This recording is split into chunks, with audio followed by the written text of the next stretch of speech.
For me, travel day is one of the hardest days because you have been planning on this trip. You have been anticipating this trip. You've been working on thinking about these people you're going to work with. You've been praying for them even though you haven't met them. You've been talking to your friends about this trip, and they've been praying with you, and they've probably helped you raise some money for this trip.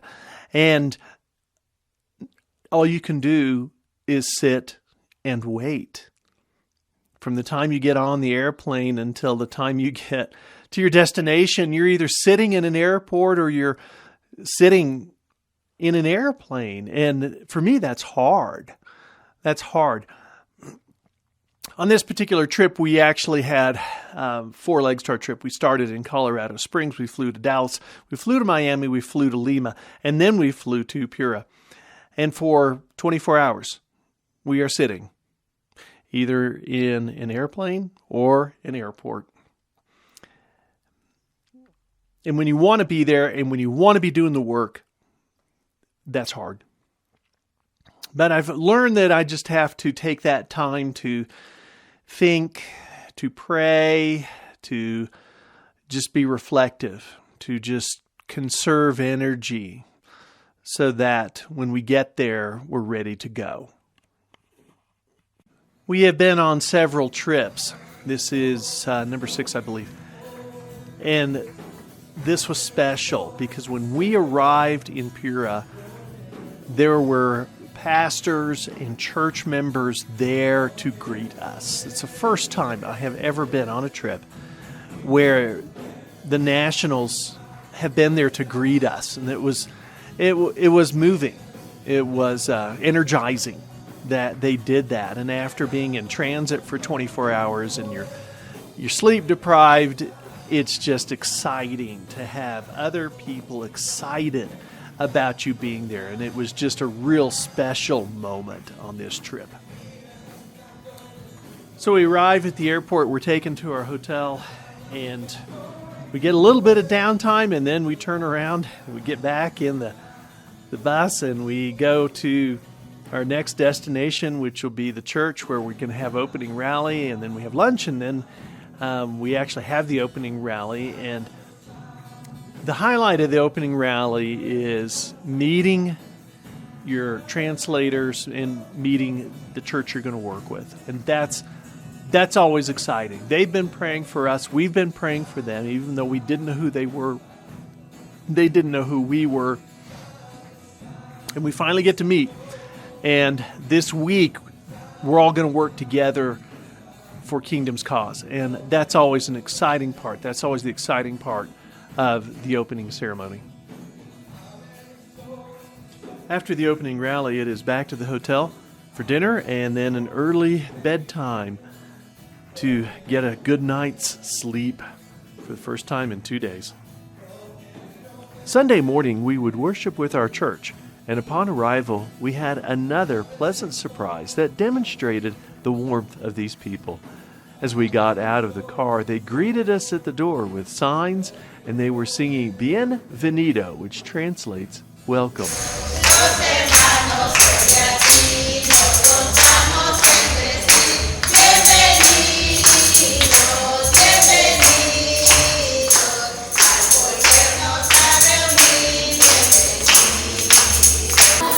I always enjoy worshiping in other countries. It helps remind me that God is not localized to my country. He is everywhere, and He is for all people. Worship in Latin America is always festive and fun. They worship with their whole heart, without fear of what people think of them. It is always refreshing.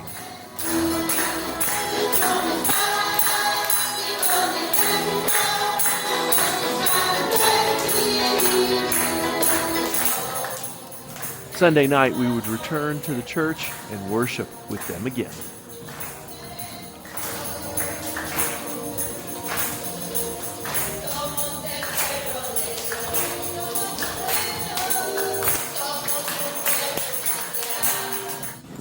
All right, here we are. We're starting Monday. We're in the car. We're heading out Monday from the hotel, driving through Piura traffic, headed toward the church for our first few visits.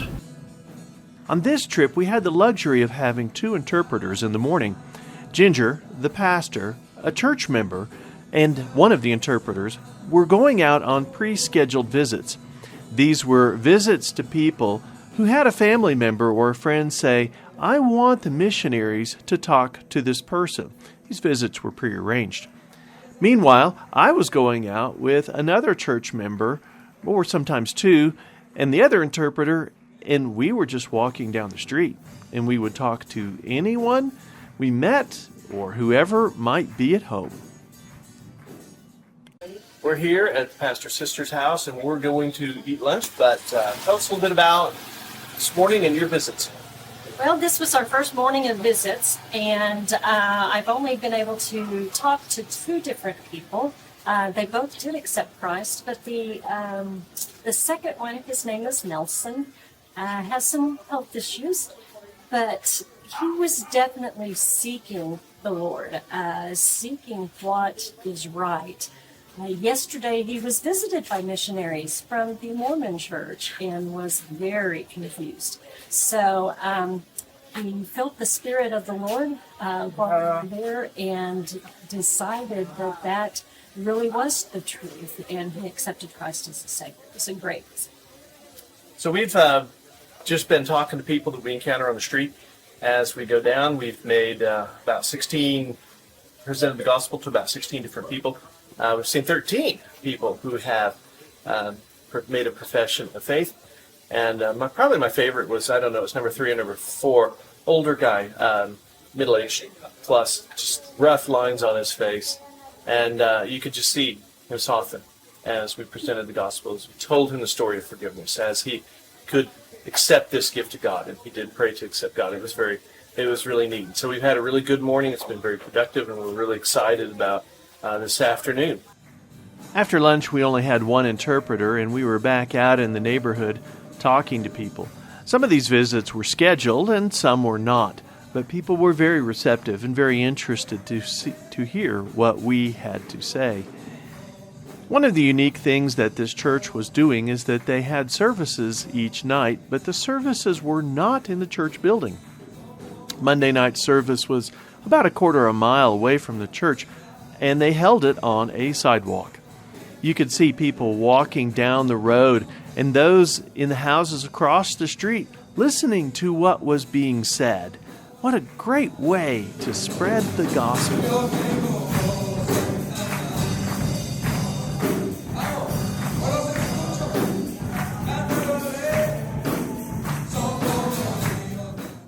All right. Well, it's Tuesday morning, so we kind of missed our Monday wrap-up because we were exhausted and we fell into bed.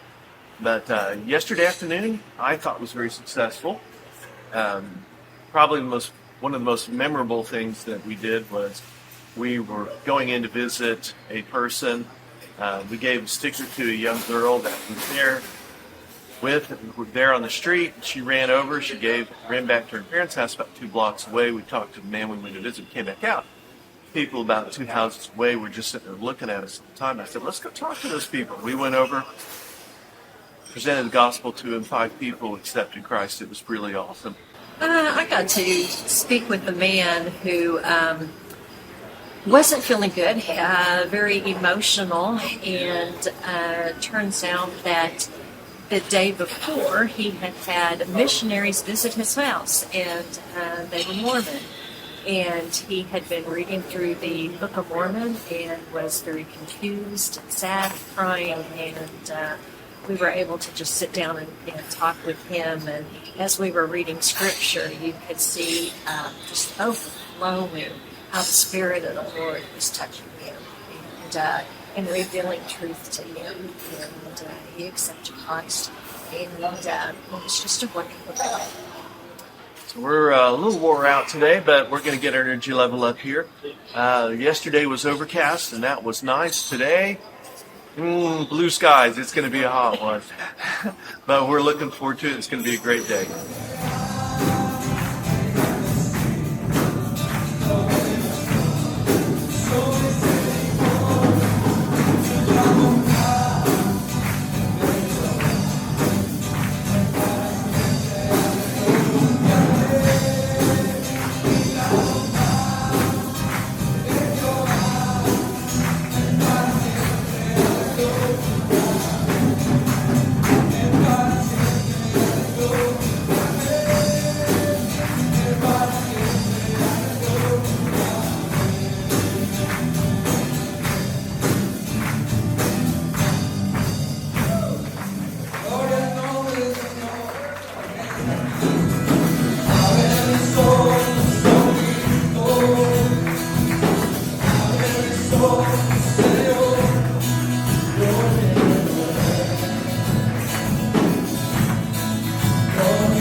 One of the things that was very unique on this trip was the church's services that they had in the afternoons and evenings. And on Tuesday, we had a service that was dedicated for just the kids. I mean, that's all it was a kids service.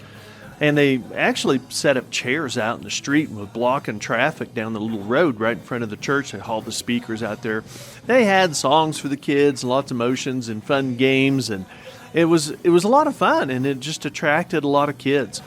And it was really neat, and we did a gospel presentation, and we saw, I don't know, probably 15, 20 kids of age raise their hands to say that they went through the prayer of salvation. And it was just a neat way to reach kids and to just gain attention.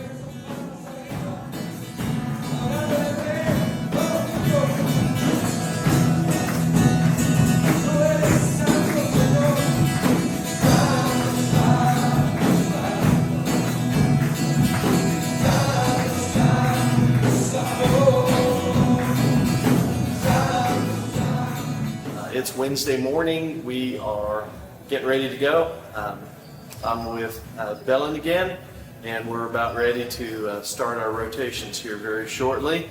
And it's going to be a little warm and sticky today, but hey, we can do it.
Right, Wednesday evening. Here we are in front of our house where we eat. It's been a good day. We had lots of productive visits this morning. I walked with Israel. We were across the canal. It was great. We had some really good visits and people that were just really appreciative that we came by.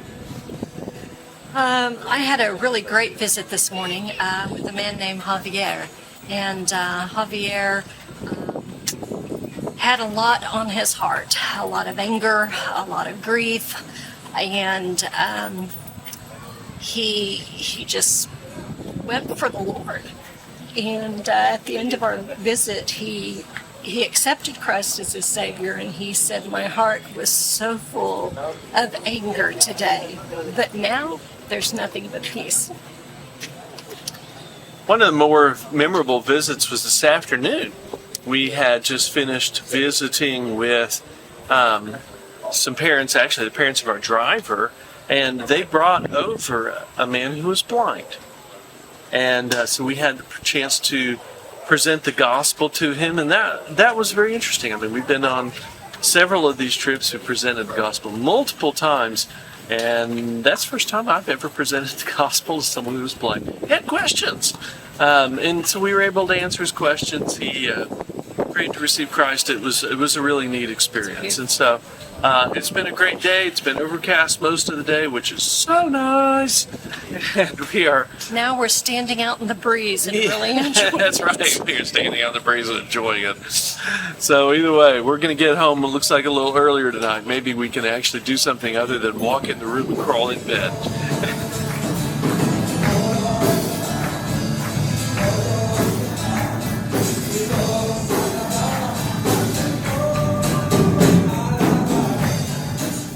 It's Thursday morning, and we got in earlier, so we got a good night's worth of sleep, and we are headed back to the church because we are going to go make more visits again today.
Thursday, we had another church service on the sidewalk. And this was great because, as I said, we make a lot of noise and it catches a lot of attention. After the service, Ginger drew a crowd of children like she frequently does. And the pastor pulled me aside and said, this man, who was a husband of one of the wives who attends the church, he'd come to the service, but he had come a little bit late.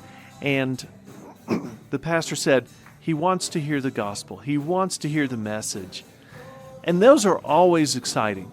When you go walk down the street and you talk to people, you never know this side of heaven whether or not that person truly accepted Christ. But when someone comes and they say, I want to know, that's just great. It's a wonderful thing. And so that was awesome because I got to share the gospel with him.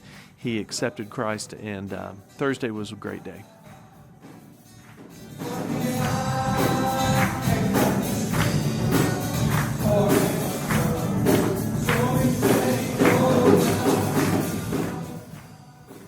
It is Friday, and depending upon our travel arrangements and arrangements with the churches, some projects we are in the field on Friday. Sometimes we are taking a tourist day to go do something, like buy souvenirs.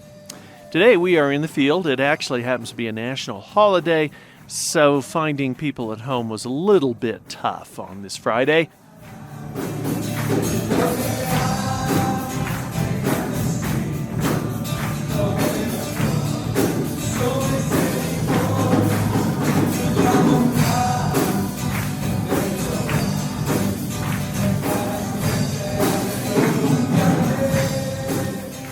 But the thing that stands out about the Friday is we had another service outdoors, this one featuring kids again. And we do the service, kids go off into a separate room for some refreshments, and the pastor comes up to me and says, hey, there's several adults here who need to hear the gospel. I'm like, okay, no problem. We do a gospel presentation. About half a dozen adults indicate that they prayed to receive Christ at that one. A little bit later, Ginger comes out and she spots a woman in the crowd. And Ginger says, wow, that woman is broken. She needs someone to talk to. And Ginger grabs a interpreter and they go over and they start talking with this woman. She had just been walking down the street and heard the songs and saw what was going on and just pulled up a chair. In the discussion that they had, it turns out her husband's alcoholic, abusive. She had just left the house and needed to clear her head. And just happens to stumble into this situation and prays to accept Jesus. Pastor and Ginger, and the interpreter, they prayed with her, prayed that her husband would come to know Jesus. We look at this and we think, wow, that's just really random. But we know that nothing is random with God, that God knew this would occur. And it just goes to show what can happen when we are faithful to God, to go out and do what He says. Things happen. It is Saturday, and depending upon the trip, sometimes we are flying home on Saturdays.